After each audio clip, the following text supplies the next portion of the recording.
Jill Brenner. I'm Adult Services Programming Librarian, and I have been overseeing this wonderful, wonderful program since its inception in 2014, 2015.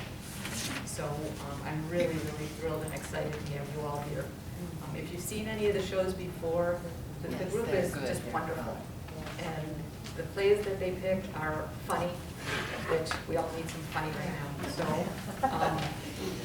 couple of things. Number one, there are cookies and water over at the table, so feel free anytime to get up and go get some. And then also, if you could silence your cell phones, otherwise it's a distraction for our actors, and we would appreciate this as well. So without further ado, I'm going to turn it over to Angela. Thank you so much, and thank you for coming. Good afternoon. Hi. I hope you're all doing well this afternoon. And we would like to thank you for taking some of your time to spend it with us. We're the Tempe Readers, and we have been pretty much sponsored by the library here for a number of years. None of us are professional. The good thing is with this group, you don't even have to remember anything. You can read whatever you have to say. Today we're going to present to you a Cavalcade of Comedy. It's a little funny, a lot funny. And so we hope you enjoy it. And now we hope you will join us in the taping of the famous game show, Fishing for Facts.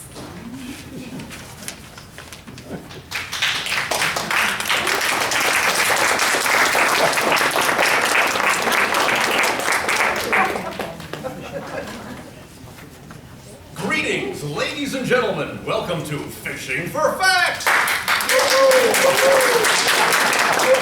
I'm Garrett Brand, your host of the hottest game show that will ever flood over your television screens. Greetings, contestants. Greetings, Garrett. As your host, I'd like to welcome Mr. Austin Houston back with us. He is our reigning champion so far. He has won a grand total of $4,200. You all remember that Austin owns a cattle ranch in northern Texas and is a lifelong student of the history of the American Southwest. Hey, Austin partner, are you ready to take on your two new challengers? You bet your boots I'm ready, Garrett. Round them up and bring them on. That's the good old cowboy spirit. Now, let's hear a great big welcome for Ms. Jane Wise and Ms. Trixie Dixon. First, Jane, tell us a little bit about yourself. It's a pleasure, Garrett. My parents were missionaries, and I was born in the Cantonese section of China. An insurrection forced us to move to the United States. I was raised in Chicago. I graduated from the University of Chicago with a master's degree in fine arts. I'm married to an accountant. I'm a librarian. And my hobbies include collecting Ming Dynasty porcelain and playing the pan flute. Ah, terrific, Jane, terrific. And our next contestant is Miss Trixie Dixon.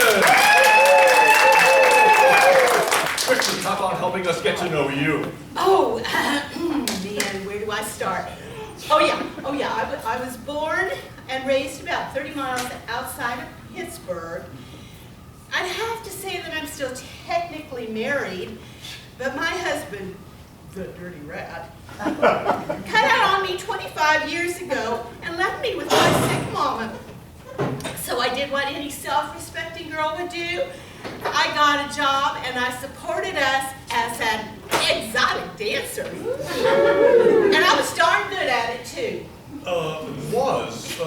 Does that mean you no longer dance, Trixie? Oh, I retired from dancing when I got the varicose veins in my legs. Now I own and operate a candy store at Herb's Bowling Alley. And in my spare time, I take care of Mama and my little dog Gus, and I sew sequins on blouses for Mama and my girlfriends. Wonderful, Trixie, wonderful. And that's a lovely glittering blouse you're wearing today. So, contestants, you know the rules of Fishing for Facts. The one with the right answer gets to fish. You drop the hook into the well of wisdom, and I will read the question printed on the fish you catch.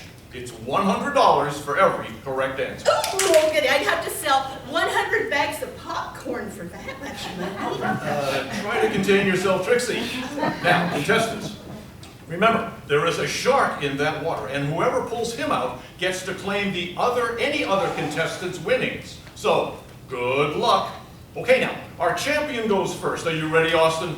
Yes, sirree. Just give me that pole, Garrett. It may not be a 6-shooter, but I'm raring to go. Okay. All right, let's watch our champion drop his hook into the well, and he's caught a fish already. Okay, contestants, for $100, I will read the question from Austin's fish. What is the capital of the state of Washington? There's the bell. Trixie rang in first. Trixie, do you have an answer? Is it Washington, D.C.? Sorry, Trixie, that's wrong. Jane, you rang too. Certainly I rang. Anybody knows the capital of the state of Washington is Olympia. Oh, I'm sure like these questions are easier or something. Okay, Jane, you're on board with $100, and it's your turn to fish. There she goes, and she's caught one. The question on Jane's fish is, after the siege of 1836, the Mexicans captured a mission in what U.S. city?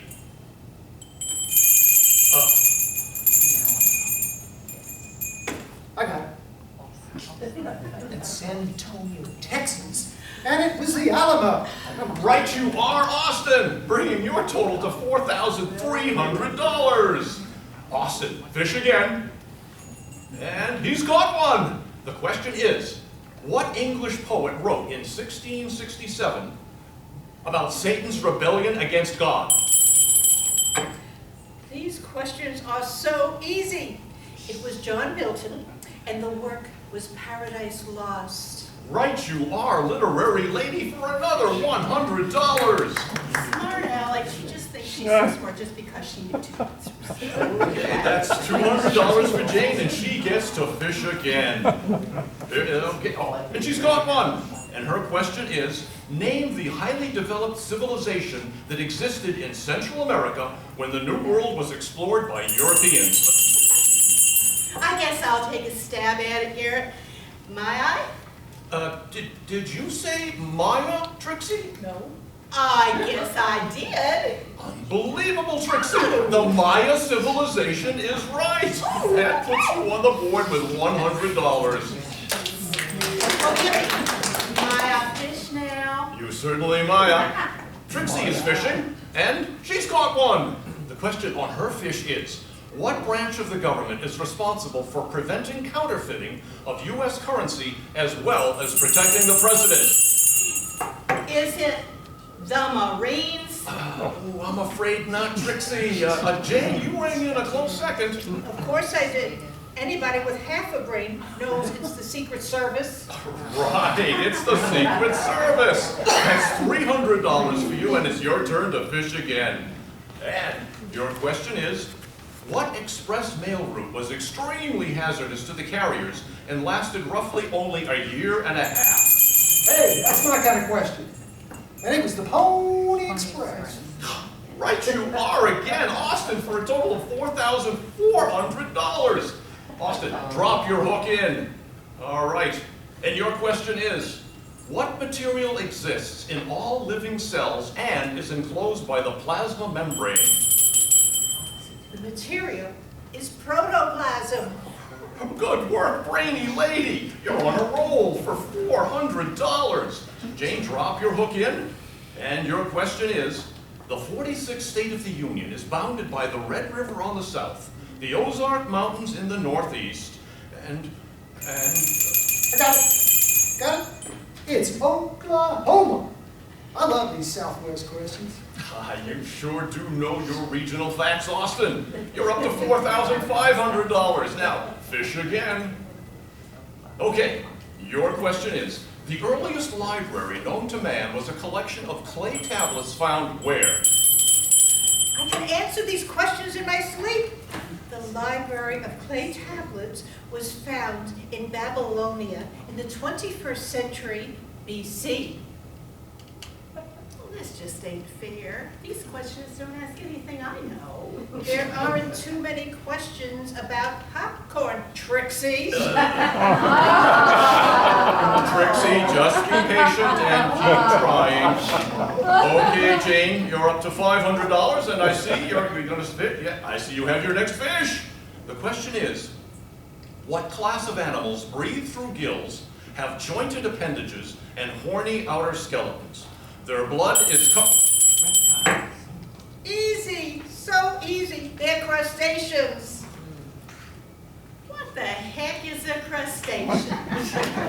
Sounds like some kind of pie to me. It would. moving right along. It's Jane's turn again, and she's caught another fish. And her question is, what armored mammal rolls into a ball when it is attacked? I know it. It rolls into a ball. Is it a bald eagle? Oh, I'm sorry again, Trixie. That was a good try, but a bald eagle is not a mammal, it's a bird. Austin, you rang in also. Do you have an answer? Ah, sure as shooting I do. That animal's from my neck of the woods, and it's an armadillo. Okay, Austin, you're stacking up those points with $4,600. Austin, drop your hook into the well. And your question is, what is the word that means a connected series or the order of succession? Oh. There's the bell. Trixie, rang it first. Trixie, do you have an answer? Yeah, I think so. Okay, let's see. It's something that's connected like beads on a string. Oh, I got it. Is it sequence? Trixie, did you say the word sequence? Yes, I did. Yes, I did. Yes. That must be it. Sequence.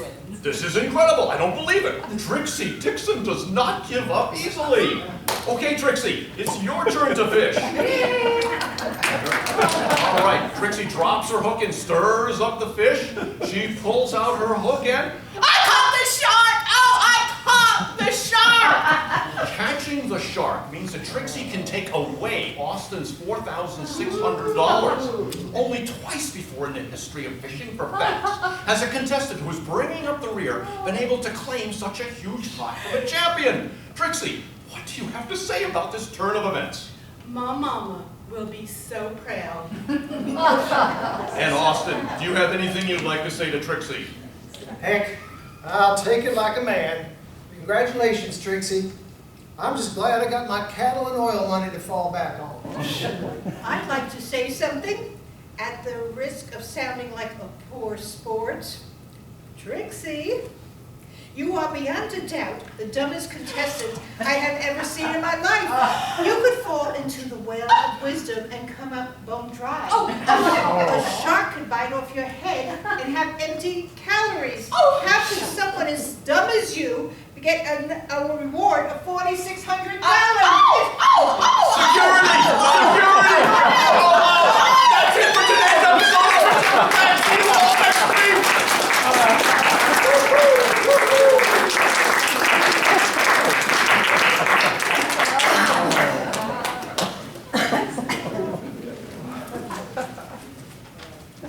How do you handle being pulled over by the police?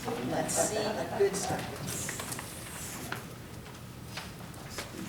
Well, a woman gets pulled over for speeding, and a very young officer approaches her car. Is there something wrong, officer? Ma'am, you were speeding. Oh, I see. Can I see your driver's license, please? Well, I'd give it to you, but I don't have one. What do you mean you don't have one? No, I lost it 4 years ago for drunk driving. Oh. Well, then, how about your vehicle registration papers? Oh, I can't do that either. And why not? Well, because I stole the car. You stole it? Yes, and I kidnapped the owner, I tied him up, and I stuffed him in the trunk. Do you want to look? Now the officer looks at the woman, slowly backs away, and calls for backup. Within minutes, 5 police cars pull up to the site. A senior officer slowly steps out of his car and approaches the woman, clasping a gun in both hands. Ma'am, would you step out of the vehicle, please? Oh my, is there a problem, officer? One of my officers has told me that you have stolen this car and kidnapped the owner. Kidnap the owner? Yes, could you open the trunk of your car, please? So the woman opens the trunk, revealing nothing but an empty trunk. Is this your car, ma'am? Well, sure it is. Here's the registration papers. And the officer's stunned. One of my officers claims that you don't have a driver's license. So the woman digs into her handbag, pulls out a license, and hands it to the officer who examines it. And he looks puzzled. Thank you, ma'am. One of my officers told me that you didn't have a license, that you stole this car, and that you kidnapped and tied up the owner. What? And I'll bet that lying rookie told you I was speeding too.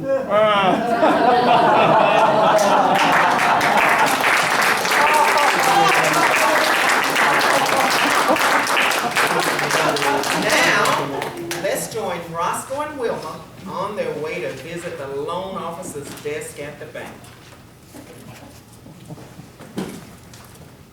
A good day to you good people. My name is Morley Cash, and I'm the chief loan officer here at the Lacquer Trust Company. Good morning, sir. I'm Roscoe Needy, and this is my wife, Wilma. I'm pleased to meet you, Mr. Cash. Of course you are. I've got the money and you want some. Now, why don't you two please have a seat? I hate looking up at my clients. Why, sure, I think. Well, now, what can I do for you good folks today, Mr. and Mrs. Needy? We're here to apply for a loan, Mr. Cash. A loan? Well, you came to the right place. My name is Cash, and money's my game. That's why I went into banking, just so I could say that. I just love a loan shark with a sense of humor. That's loan officer, madam, not loan shark. Officer? Oh, like a major or a general? Oh, I get it now. You're like the captain of the currency, right? I guess you could say that. Or the lieutenant of the loot? I never thought of it that way. Or the big brass of the bread. Well, that may be an exaggeration. The general of the gelt? Okay, you get the idea. Now, let's settle down to business. Okie dokie, Your Honor. Actually, Your Honor, that doesn't have such a bad sound to it. Now, before I can consider giving you a loan, I'll have to ask you a few questions. No problem. Ask away. We'll be glad to answer them. First question, just what do you need a loan for? To tide us over until we get back on our feet. My job was eliminated at the hardly working factory. I guess you could say I got downsized. That must be where the expression down and dirty comes from. Because it's a dirty trick, the way they downsized my Roscoe. No job. That could be a problem. You see, it's our policy never to loan money to people who are unemployed. That should only be for a little while. I've applied for work at several places already. And the employment agency is helping me search. But nobody has hired you yet. How can you expect us to trust you when nobody will hire you? Oh, these things take time. I expect to get a new job any day now. Yeah, well, if you haven't found a job yet, you certainly don't appear very reliable. What? I worked in the hardly working factory for 39 years. That should say something about my reliability. Okay, you're reliable, but you still have to put up some collateral for the loan.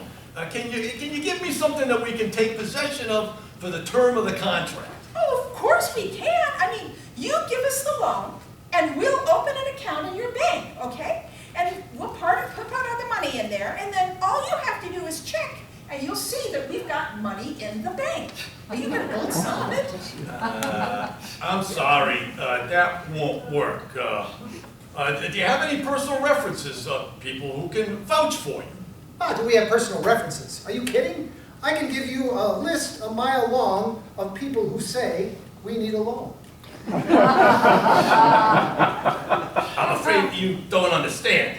Do you have references from anybody who can say you ever paid back a loan?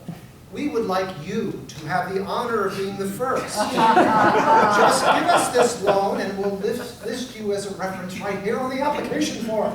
Okay, forget the references. Maybe your parents could co-sign for the loan. Parents are usually reliable in these matters.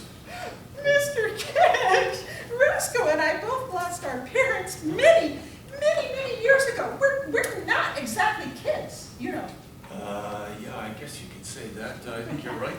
Okay, so back to collateral. Do you own a home? Well, of course we do, and we already have a mortgage on it. All right, well then, how about a car? Oh, thanks for offering, but we already have a car. No, We want a loan. No, I mean, can we hold your car until the loan is paid off? I need my car to drive around and look for work. Ah, so we've come right back to the fact that you don't have a job. You have any children? Oh, yes, we've got 3, and they're all beauties. Oh, wait a minute. You're not expecting us to give you our firstborn or something like that, are you? Of course not. It's a formality for us to know the family situations of people we do business with. Now, let's move on and discuss your interest. That sounds terrific. You'll give us interest? I've never heard of a lending institution that gives people interest to borrow money from it. You got that all wrong. You have to give interest to us for the loan. You have no interest. How can you say that? I mean, we've been interested ever since we sat down here. If we weren't interested, we wouldn't have even come in. Okay, forget the interest. Let's move along. A few more questions I must ask. How is your health? Do you have life insurance? Life insurance? Roscoe, let's get out of here. I have a feeling that if we can't pay him back, that he's going to have us rubbed out through our life insurance. Yeah, let's go. Let's get out of here, Wilma. I wouldn't do business with a lack of trust company if it were the last place on earth. Let's go over to lifetime servitude, where they know how to treat their customers.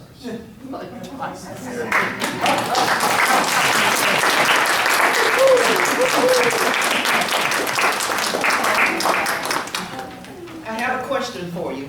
Does your restaurant pass the dirty dining test?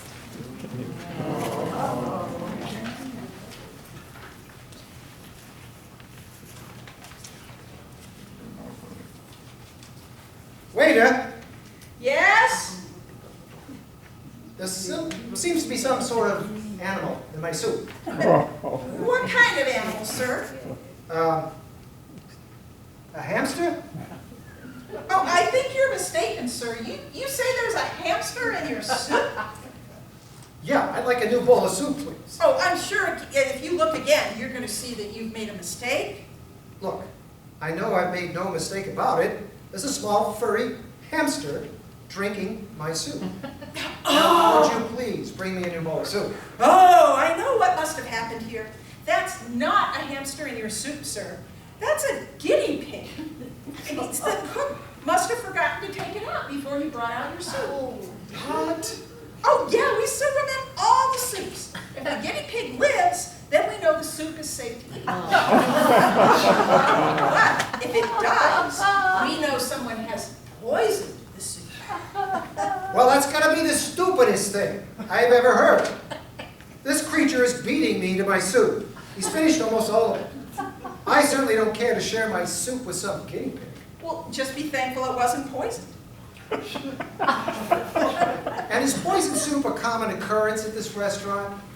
Well, that depends on what you mean by common. Let me put it to you this way. Has anybody been poisoned here? Well, not since we started serving the guinea pigs in the soup. I see. And how many guinea pigs have died from drinking poisonous soup? Well, it's kind of hard to tell. I mean, guinea pigs, they don't really know how to swim. Some of them might have just plain drowned, or maybe they died of natural causes. How many have died in general In the past 2 months? since you started using them? Well, that was 2 months ago. Fine. Stop stalling.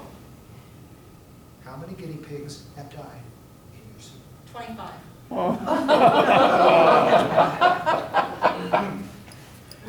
Tell me another thing. Do you get many customers coming back to this restaurant? Well, we're on a major highway here. I mean, we see a constant flow of new patrons. So it really doesn't bother you that you'll never get repeat business from any sane human being? Well, I mean, that's just the way it goes. I mean, some people have no concern for their own safety. You can eat in other restaurants if you want to, sure. See if I care. Go somewhere where they don't taste test the food with sterilized lab animals if you want to. Like I said, we don't need your business. Do you have any idea how many people are killed by food poisoning in restaurants each year? Do you? Thousands. But the name of this restaurant does not appear on this list anywhere. We have not had one customer die of food poisoning, not one. I can believe that. It's probably because nobody eats anything here. Who in their right mind is going to eat a bowl of soup that just picked a hamster out of? Sterilized or not. It's a guinea pig. I don't care if it's a muskrat. I can't believe anyone would share the soup with one. For one thing, they'd have to be quick. This little guy's just finished mine. Well, if obviously he wasn't poisoned then, you could have eaten it and been assured of your own safety. A lot of good that does me now. Well, you could lick the guinea pig. Don't be disgusting! Fine, I'll bring you another bowl of soup. We'll skip the guinea pig. We'll just dip his head into it and see if he can get a little sip. No, certainly not. Oh, just a little sip? No, just bring me a new bowl of soup and don't let any furry creatures within a foot of it, understand? Fine, your life. Waiter, Yes. my guinea pig just died. Ooh, too bad. Maybe he had a heart condition. Like hell, someone is trying to poison me. Oh, no, sir. I'm sure your guinea pig's untimely death had nothing to do with the soup. He finished the entire bowl. I mean, if your soup was poisonous, he would have kicked off a lot earlier. Here's your new bowl. Enjoy it. No way! There are some slow-reacting poisons, you know. I'm sure somebody's trying to kill me. Bring me a new guinea pig right away.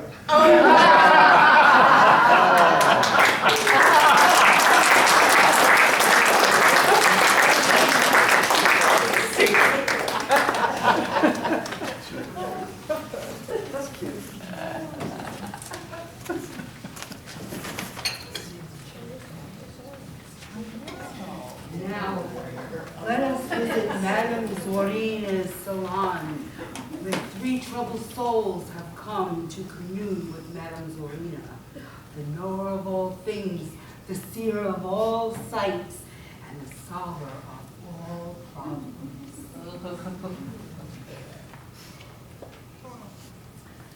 Welcome, each of you, to Madame Zorina's Mystic Salon. We are gathered here this evening to find answers to questions that are troubling you. Now, each of you will please join me in introducing yourselves. I, as you know, am Madame Zorina. Tell me your names and what is it you are seeking. My name is Roxanne, and I'm here for, Don't be shy, Roxanne. Please speak up. Just you can trust Madame Zorina. I was wondering whether I will ever find somebody I could be happy with.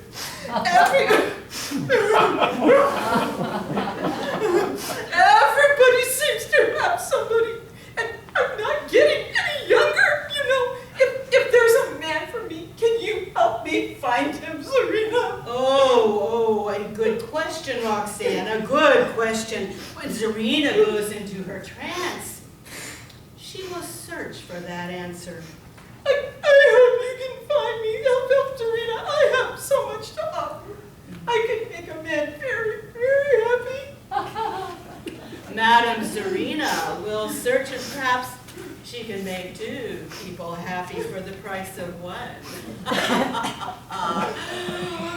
Next introduction, please. Hello, Madame Zorina. My name is Paul. I've come tonight to find out what I can do to win back the woman of my dreams.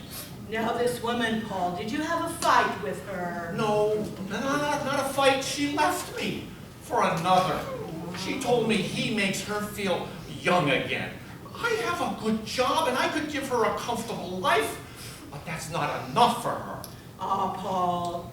Matters of the heart are Madame Zorina's specialty. She will look deeply into the problem when she goes into a trance. I hope you can help me, Madame Zorina. Help me win her back. Now, Madame Zarina does not make such promises, Paul. She can only try to see the situation in the crystal ball and help you find the direction you must take. Now, we will finish the introductions. So what is your name? I'm Fletcher. My problem is I've never had a peaceful moment. I am constantly torn up with worry that I will lose what I treasure most in this world. And what is this treasure, Fletcher? Is it your health? A loved one? No, it's the trunk containing all of my family's fortunes. I live in fear that I might lose this key around my neck. Ah, a fortune. Let's see. Can you keep the key around your neck? Now tell me, dear Fletcher, why have you not put the fortune into a bank? I don't trust banks. And when I leave my house like now, I worry about someone finding my hiding place. What can I do? Fletcher, you must put all your trust in Madame Zarina. Put yourself into her capable hands and she will help set your mind at ease. Thank you, Madame Zarina. I knew I could count on you. Now let's turn the lights down low. And we're going to gaze into the crystal ball. You are all relaxing, relaxing, relaxing. The crystal is getting cloudy. The clouds are swirling and moving. Watch the clouds closely. Oh, yes, it's cloudy. I am relaxed. The clouds are swirling around. You're getting drowsy. Concentrate. Oh, powerful crystal ball. Help Roxanne to discover why the woman of her age has never found the right man. She is a woman whose beauty shines from within. She has such stunning grace and charm. Oh, I'm getting drowsy with grace. Charm, yes, beauty from within. You have set your sights much too high, Roxanne. You must be willing to accept a mortal human being. A man who is ordinary. A man who can make you comfortable and not a knight in shining armor. Someone with a good job who could make you comfortable. Comfort is what you need. He may be closer than you think. Yes, a mortal man.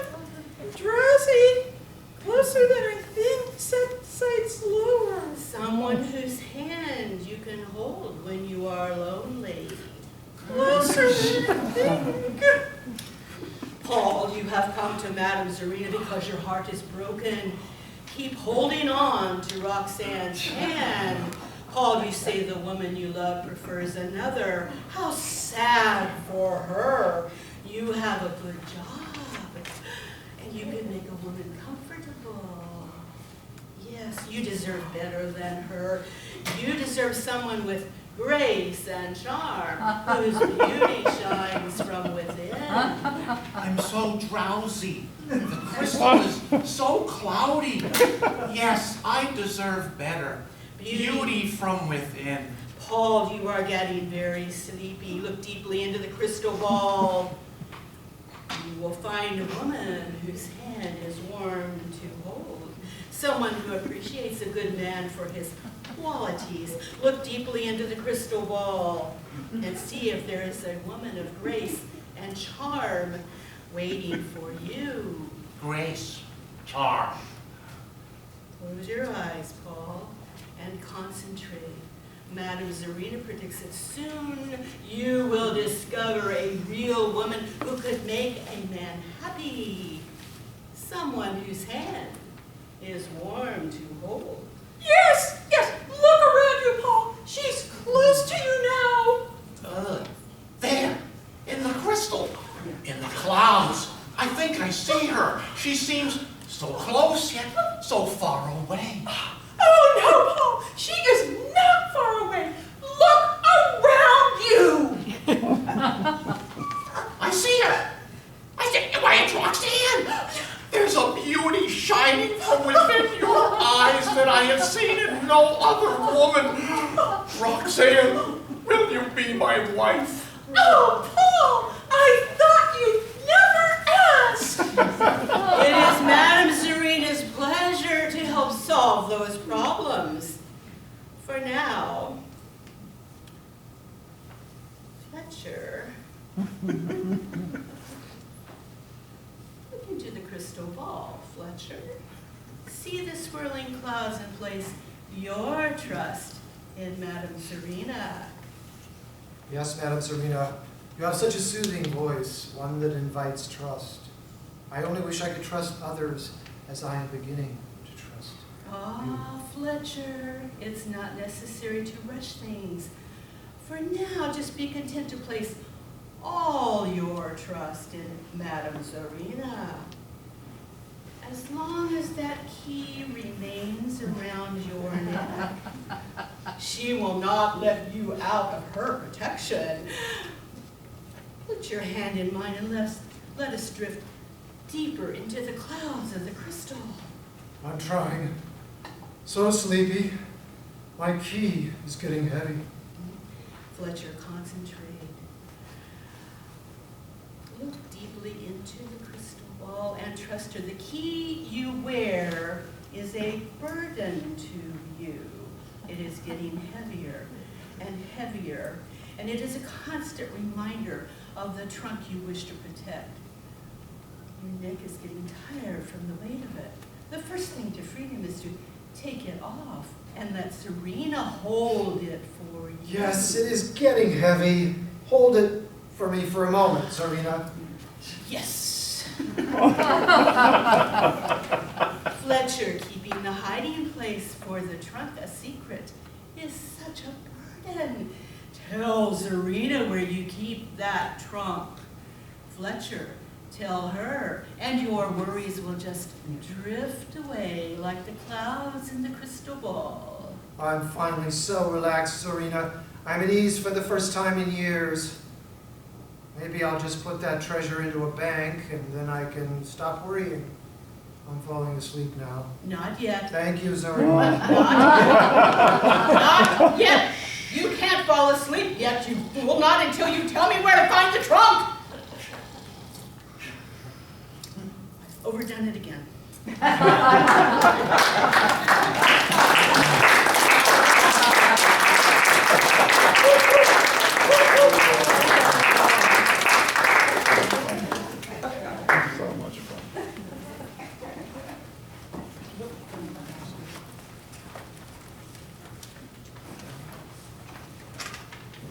Ladies and gentlemen, the story you're about to hear is true. Only the names have been changed to protect the innocent. Dragnet. Dragnet. Dragnet. This is a documented drama of an actual crime solved by the men and women who stand watch. Mel Monday didn't get to be a sergeant by beating around the bush. He wants to get to the meat of the matter. Hence his famous catchphrase when facing female suspects. Just the facts, ma'am. The action takes place in the front yard of Griswold Gardens, a senior citizen community. One of the residents, Wednesday, is outside with her friend Sam Sunday. Wendy is taking care of her little garden plot when two men in an unmarked police car stop and saunter over. This is the city. My partner and I are working the day shift out of the Suspicious Circumstances Unit. The time is 8:47 a.m. Hello, sir. Hello, ma'am. My name is Sergeant Mel Monday. This is my partner, Thomas Tuesday. Morning, ma'am. Ma'am. Morning, sir. Good morning, then. I'm Wendy Wednesday. Morning, Sergeant Monday. Same Sunday here. How may we help? There's been a rash of robberies in this nice neighborhood. Have you seen any suspicious suspects skulking around? Sorry, I haven't seen any. What kind of robberies? Oh, mostly shakedowns and shenanigans. Yes, total tomfoolery. Oh, goodness, do you have any guesses? We suspect a tramp or a trifler. About these robberies, how houses been targeted? 2 brazen break-ins. Oh, when? Twice at twilight What gall. How did the guys get in? by trespass and trickery. How traumatic and troublesome. Sam, have you seen something? No, I have optic infection. I'm virtually visionless. And you, ma'am, have you witnessed any wily wiseacres intruding on innocent individuals? Well, you know, a moment ago, a handsome hunk hunkered towards me, just as I was weeding my wisteria. I always weed on Wednesday, especially Windy Wednesdays. That's my name, you know, Windy Wednesday. Just the facts, ma'am. Just the facts. Okay. Well, this was such a miserable, muggy morning, and the air hangs so heavy that I had to come out so I could breathe better. Then this handsome hunk meandered my way. Can you describe him? Yeah, sure. He had a flat face with a protruding proboscis. Proboscis. And a big black boulder on his head. Yes, go on. Well, he said it was the meter man. Okay, a meter man. The perfect ploy. And then what happened? Well, I asked him, but he carried no credentials and he produced no proof. So, did you send him sailing? No, I let him linger, and then I let him in the lobby. When do you simpleton? The robber could rip off our residence. Oh, I'm not so dumb. I've heard about these heinous heists. But you allowed him access anyway. That's awful. Did you watch which way he went? Well, since I suspected he was a rascal running a racket, I figured you folks would try to find the foul fella. So I dumped my digger on the doorstep, my clippers in the catch-all, and my trimmer in the trellis. Just the facts, ma'am. Well, I let him down the stairs, and then I locked the louse in the laundry. The louse is in the laundry? Yes, and I locked the latch. You left him lingering locked in the laundry. I sure did. I was gonna call the cops after I finished weeding my wisteria. Oh, Wendy, honey, you are a hero. The time is 9:02 a.m. I'll take that key now and handcuff the hooligan. On July 12th at District Court, the residence rifler was sentenced to 6 months in the city slammer. Wendy Wednesday was given a mention of merit for making dandy decisions. Dragnet. Dum, dum, dum.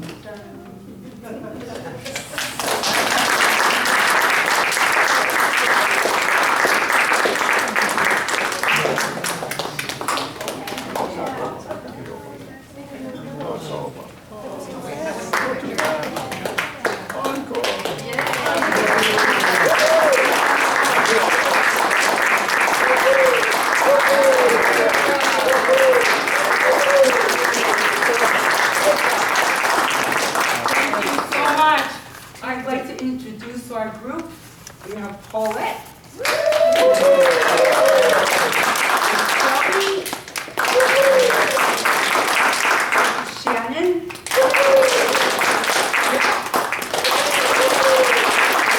Beverly, and I'm Carolyn.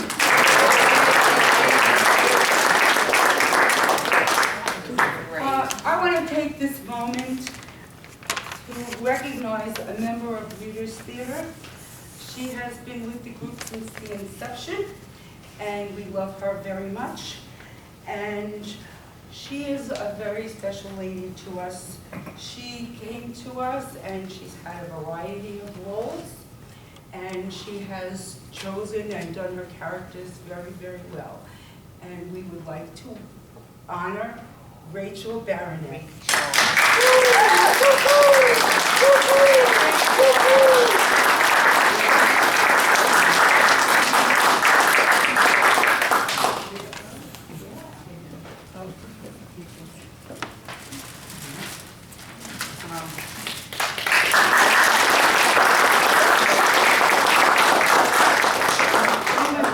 The Reader's Theater would like to thank you and the community for all your support and your love, and we appreciate you being here so much. Thank you.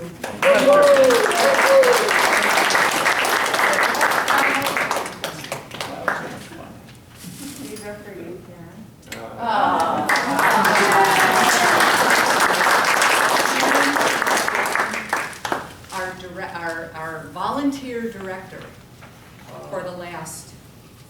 7 years. Wow. And we cannot thank her enough, because without her, this would never have continued.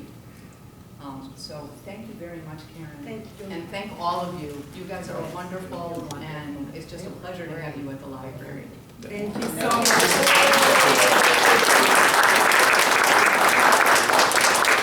Please have cookies, at least take some for on your way, and hopefully we'll see you next time. Thank you so much for coming.